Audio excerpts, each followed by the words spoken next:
নির্বাচনে ফলাফল এখনো কেন শেষমেশ ঘোষণা করা হয়নি সেটা নিয়ে যাদের মনে প্রশ্ন আছে জানিয়ে রাখি 5টি রাজ্যে অন্তত এখন পর্যন্ত দোদুল্যমান রয়েছে যেখানে এখন পর্যন্ত ফলাফল ঘোষণা করা সম্ভব হয়নি। কি ঘটেনি এই নির্বাচন ঘিরে? আমরা সহিংসতা হতে দেখেছি বেশ কয়েকটি রাজ্যে, তার মধ্যে আমরা দেখেছি 4টি রাজ্যে অন্তত 5টি মামলা দায়ের করা হচ্ছে। সবকিছু মিলিয়ে দোদুল্যমান অবস্থায় রয়েছে ইউএস ইলেকশন নির্বাচন এবং কে হচ্ছেন পরবর্তী প্রেসিডেন্ট সেটা নিয়ে জল্পনা কল্পনা তো থেকে গেছে। এখন পর্যন্ত যে খবর রয়েছে তাতে করে জো বাইডেন অর্থাৎ ডেমোক্রেট প্রার্থী জো বাইডেন তিনি এগিয়ে আছেন। সংখ্যাটা হচ্ছে ম্যাজিক ফিগার 270, সেখানে পৌঁছাতে চান।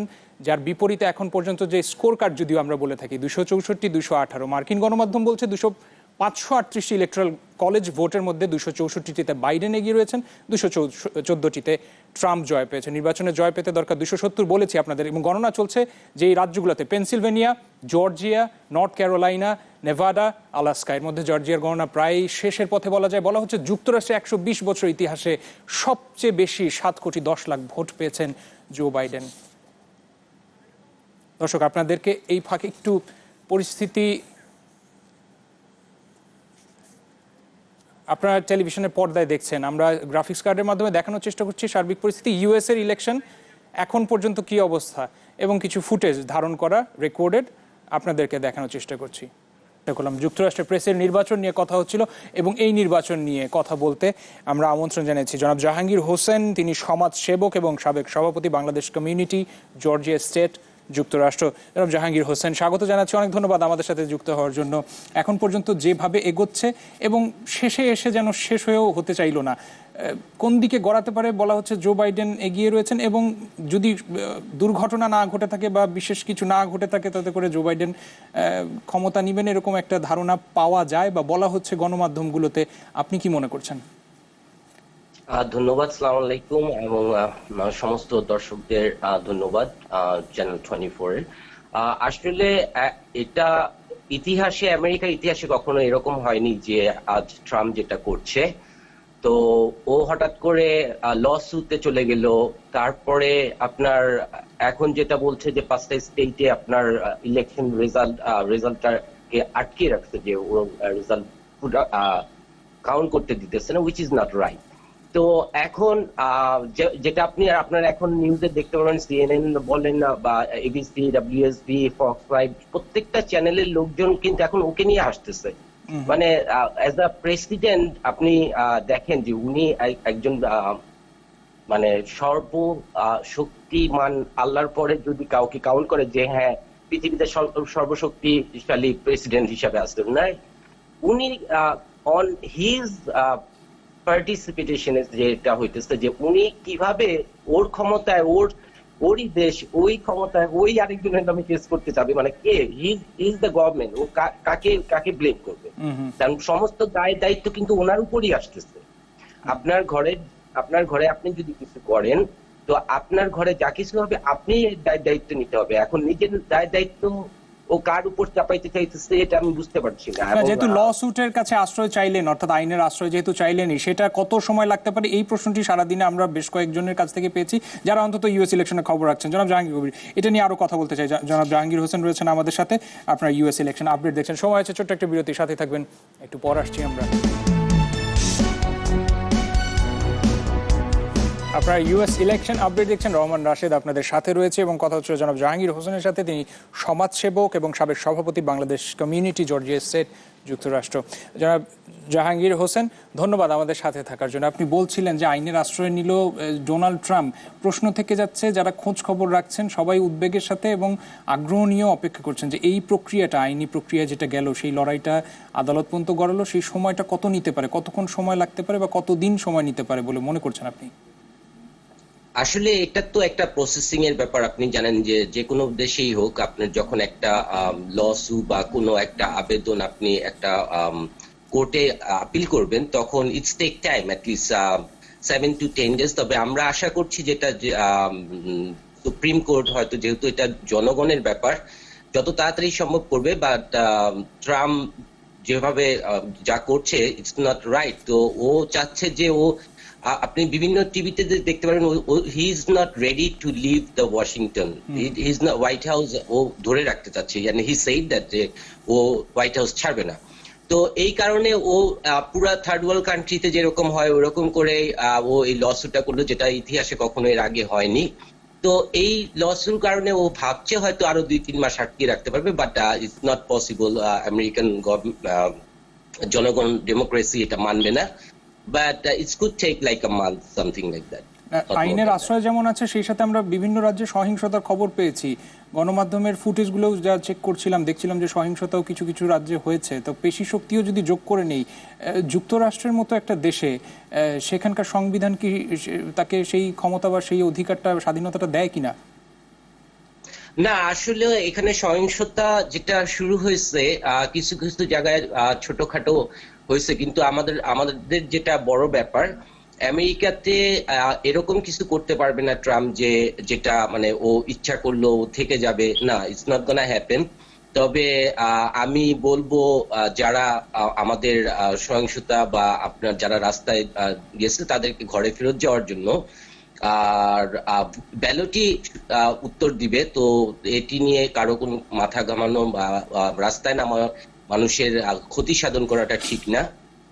আমরা অলরেডি কালকে ভয়েস অফ আমেরিকার সাথে আমার কথা হয়েছে, এবং আমি এখানে যারা যে সমস্ত টিভি চ্যানেলের লোকজন আছেন তাদেরকেও বলছি যে please let people get in to their house. মানে আমরা এই দেশে এটা চাই না। তবে আমার মনে হয় না এরকম বড় কিছু হবে যে দেশে মার্শাল ল জারি হবে বা উল্টাপাল্টা কিছু হবে, এই ধরনের কিছু হবে না। It's for timing. একটা পাগল লাফালাফি করছে, পাগলকে থামানোর জন্য হয়তো আরেকটা পাগল ঢিল মারতেছে, দ্যাটস ইট। জর্জিয়া স্টেটে আপনি অবস্থান করছেন, যে কটি রাজ্যে এখন পর্যন্ত দোদুল্যমান বলে আমরা দেখছি, তাতে জর্জিয়া স্টেটও একটা, যেখানে গণনা চলছে। কম্পিটিশনের কথা যদি বলি, একদম নেক টু নেক কম্পিটিশন। 49.57% ডোনাল্ড ট্রাম্পের ঘরে, সেখানে 49.2% জো বাইডেন। জর্জিয়ার খবর কি বলবেন? আমি একটু একটা ব্রেক নিয়ে আসি, ব্রেক নিয়ে এসে একটু জর্জিয়া স্টেটের খবর আপনার কাছ থেকে শুনতে চাই। আমাদের সাথে জনাব জাহাঙ্গীর হোসেন রয়েছেন এবং আপনার ইউএস ইলেকশন আপডেট দেখছেন। আরেকটা বিরতির সময় আছে ছোট, সাথেই থাকবেন, আরো কথা হবে।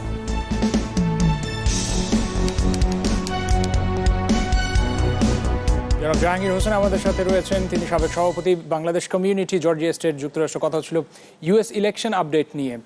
জনাব জাহাঙ্গীর হোসেন, জর্জিয়া স্টেটের কথা বলছিলাম, এই স্টেটে এত হাড্ডাহাড্ডি লড়াইয়ের কারণ কি দেখেন? এবং আমরা বেশ কয়েকটি রাজ্যে দেখেছি যে অনেক ক্লোজ কন্টেস্ট। এটা কিভাবে দেখেন, কিভাবে মূল্যায়ন করেন? আসলে আমেরিকার জনগণ সচেতন হয়ে গেছেন।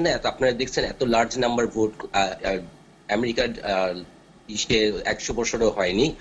তবে যেটা বলা হচ্ছে যে জর্জিয়া আসলে রিপাবলিকান স্টেট। এখানে এই প্রথম আমরা যারা ডেমোক্রেট করি, we turning it blue.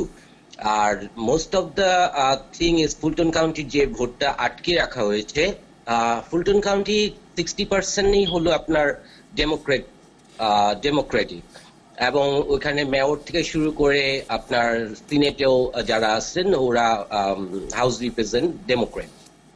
So ওই ভোটটা যদি ছেড়েও দেওয়া হয়, বা ওই ভোটের 60% ভোটটা পাবে বাইডেন।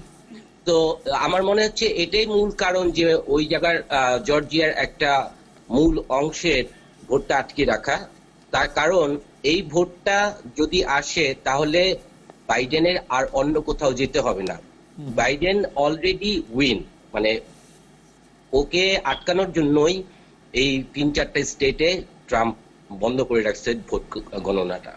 ট্রাম্প প্রশাসনের সময় অনেক সমালোচনা হতে দেখেছি। এই যে যুক্তরাষ্ট্রের ইতিহাসে এত সমালোচিত একজন প্রেসিডেন্ট, তারপরও তিনি যে ভোট এখন পর্যন্ত ক্যারি করেছেন বা সংগ্রহ করেছেন ভোটারদের কাছ থেকে, এই ব্যাপারটাকে আপনি কিভাবে দেখেন? বলা হয় যে জাতি কি দ্বিধা বিভক্ত হয়ে পড়েছে কিনা এরকম নির্বাচনে, বা তারা তাদের প্রেসিডেন্ট নির্বাচিত করতে কিছুটা দ্বিধায় পড়ে গেছেন?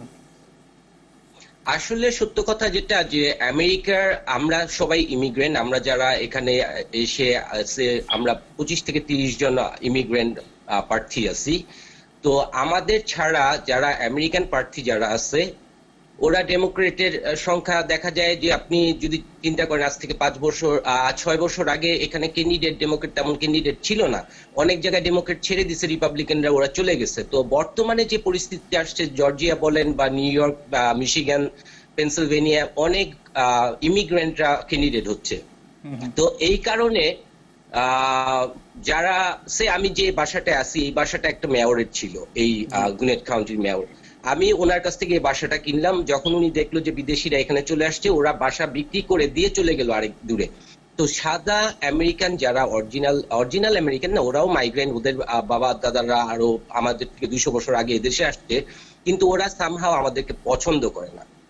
সো ট্রাম্প যে ভোটগুলা পাইছে, এই ভোটগুলো হলো ওই লোকদের, ওই গ্রামের যে সাদা লোকরা আছে যারা ওদের নিয়েই থাকে, ওই ভোটগুলা পাইছে। এখন দ্বিধা বিভক্তর কথা বলেন, হ্যাঁ সত্য কথা যেটা, যে ট্রাম্পের নিজের লোকজনই ট্রাম্পকে পছন্দ করতেছে না। ও রিজন ইজ, ও আসলে কিন্তু এক জায়গায় স্ট্যান্ড করতেছে না। ওর স্টেটমেন্ট প্রতিদিন চেঞ্জ হচ্ছে, এটা সারা পৃথিবী দেখছে। এন্ড এটা খুব লজ্জাজনক যে আমেরিকার মতো দেশের একজন প্রেসিডেন্ট এরকম স্টেটমেন্ট চেঞ্জ করছে। তবে এটা আমাদের দুর্ভাগ্য, আমরা এরকম একটা প্রেসিডেন্ট পেয়েছি। এর বেশি আর আমার কিছু বলার নেই। জো বাইডেন যদি শেষমেশ প্রেসিডেন্ট নির্বাচিত হয়ে যান, তাহলে যারা অভিবাসী রয়েছেন বা বিভিন্ন দেশ থেকে যারা আমেরিকায় বসতি গেড়েছেন, তাদের জন্য ভালো হবে মনে করছেন? অ্যাবসলিউটলি। ডেমোক্রেট, আপনি দেখছেন যে এর আগেও ক্লিন্টন যখন ছিলেন, তার মানে ডেমোক্রেটের একটা ইস্যু আছে যে আমরা যখনই কেউ এদেশে আপনার ইমিগ্রেন্ট ভিসায় আসে, ইমিগ্রেন্ট হইতে চায়, তাদেরকে ডেমোক্রেট একটা ছাড় দেয়। কিন্তু ট্রাম্প যে জিনিসটা করছে, যে ট্রাম্প সোজা যে না, কোনো ইমিগ্রেন্ট হবে না। Even he is trying to stop giving visa for the parents and brother sister, right? এটা আমেরিকান কনস্টিটিউশনে নাই। এবং এটা ঠিক না। প্রত্যেকটা ছেলে, প্রত্যেকটা মেয়ে, মার কর্তব্য যে তার বাচ্চা তার বাবাকে নিয়ে। বুঝতে পারছি। জনাব জাহাঙ্গীর হোসেন, অনেক ধন্যবাদ আমাদের সাথে যুক্ত হওয়ার জন্য। জনাব জাহাঙ্গীর হোসেন, কথা হচ্ছিল ইউএস ইলেকশন আপডেট নিয়ে। এবং আপনারা জানেন যে 5টি রাজ্যের জন্য ঝুলে আছে এই নির্বাচনের ফলাফল, এবং সেটা যেহেতু আদালত পর্যন্ত গড়িয়েছে, আদালতের কাজ করবে। আমরা শুধু পারি আপনাদেরকে সর্বশেষ তথ্য দিয়ে সহযোগিতা করতে। আজকের মতো এখানে শেষ করছি আয়োজন। সাথে থাকার জন্য সবাইকে ধন্যবাদ।